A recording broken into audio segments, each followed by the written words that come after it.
প্রিয় ছাত্রছাত্রী, আবারও তোমাদের সামনে উচ্চ মাধ্যমিক রাষ্ট্রবিজ্ঞান সাজেশান নিয়ে হাজির হয়েছি। তো তোমাদেরকে সাজেশান ফর সাকসেস চ্যানেলের পক্ষ থেকে অভিনন্দন জানাই। আশা করি তোমাদের পরীক্ষাগুলো খুব ভালো হচ্ছে এবং আমাদের বিগত যে সাজেশানগুলো আমরা পোস্ট করেছি এই চ্যানেলে তোমরা একবার কোশ্চেনের সঙ্গে সাজেশানটা মিলিয়ে দেখে নিও।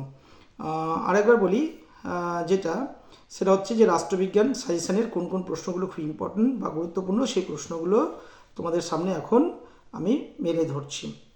দেখো, ক্ষমতা বা জাতীয় ক্ষমতা বলতে কী বোঝায়, ক্ষমতার মূল উপাদানগুলি সংক্ষেপে আলোচনা করো। জাতীয় স্বার্থ কাকে বলে, জাতীয় স্বার্থ রক্ষার বিভিন্ন উপায় বা পদ্ধতি আলোচনা করো। বিশ্বায়ন কাকে বলে, বিশ্বায়নের প্রকৃতি বা ফলাফল আলোচনা করো। এইগুলো তার মধ্যে প্রথম দুটো প্রশ্ন খুবই গুরুত্বপূর্ণ, খুবই একদম কি বলবো তোমাকে, খুবই গুরুত্বপূর্ণ প্রশ্ন।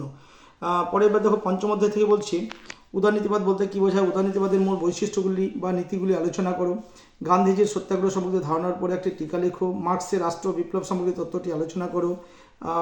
তারপরে মার্ক্সবাদের মূল সূত্রগুলি আলোচনা করো। খুবই খুবই গুরুত্বপূর্ণ প্রশ্ন।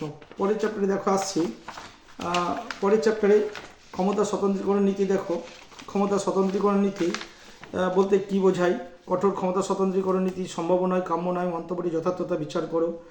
একক বিশিষ্ট আইনসভার পক্ষে বিপক্ষে যুক্তি দাও। তবে এই চ্যাপ্টার সম্পর্কে বলি, এই ষষ্ঠ অধ্যায়ে যদি বড় প্রশ্ন আসে তাহলে নবম অধ্যায়ে ছোটো আসবে, নবম অধ্যায়ে ছোটো এলে ষষ্ঠ অধ্যায়ের বড় প্রশ্ন আসবে, এই হচ্ছে বিষয়। তবে পরের চ্যাপ্টারে দেখো, সপ্তম অধ্যায়ে বলি, ভারতের রাষ্ট্রপতির ক্ষমতা ও কার্যাবলী আলোচনা করো। ভারতের যে কোনো একটি অঙ্গরাজ্যের মুখ্যমন্ত্রীর ক্ষমতা ও পদমর্যাদা আলোচনা করো। ভারতের রাষ্ট্রপতির জরুরি অক্ষমতার বিবরণ দাও।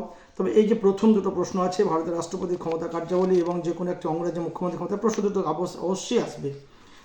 পরেরটা দেখো, অষ্টম অধ্যায় থেকে ভারতের পার্লামেন্টের ক্ষমতা ও কার্যাবলী আলোচনা করো। রাজ্য বিধানসভার ক্ষমতা কার্যাবলী আলোচনা করো।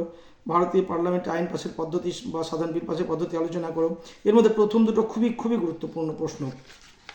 এবার দেখো, আমরা নবম অধ্যায় বলছি, নবম অধ্যায় থেকে ভারতের সুপ্রিম কোর্টের গঠন ক্ষমতা কার্যাবলী আলোচনা করো। ভারতের বিচার ব্যবস্থার বৈশিষ্ট্য আলোচনা করো। ভারতের লোক আদালতের গঠন কার্যাবলীর উপরে একটি টিকা লেখো। ক্রেতা সুরক্ষা আদালতের উপরে একটি টিকা লেখো। এর মধ্যে দেখো, প্রথম দুটো খুবই খুবই গুরুত্বপূর্ণ। আমি একটা কথাই কি বলবো, যে রাষ্ট্রবিজ্ঞানের প্রত্যেকটা অধ্যায়ের সাজেশান থেকে তোমরা প্রথম দুটো প্রশ্নকে খুবই খুবই মন দিয়ে মনোযোগ সহকারে পড়ে যাও, আশা করি পুরো কমন পেয়ে যাবে। আর সেই সঙ্গে বলি, তোমাদেরকে আরও আগামীতে কলেজের সাজেশান পাওয়ার জন্য অবশ্যই চ্যানেলটাকে তোমরা সাবস্ক্রাইব করো, কমেন্টস করো আর শেয়ার করো। আর তোমাদেরকে পরীক্ষার জন্য অনেক অনেক শুভেচ্ছা রইল। পরীক্ষা কেমন হলো অবশ্যই তোমরা জানিও।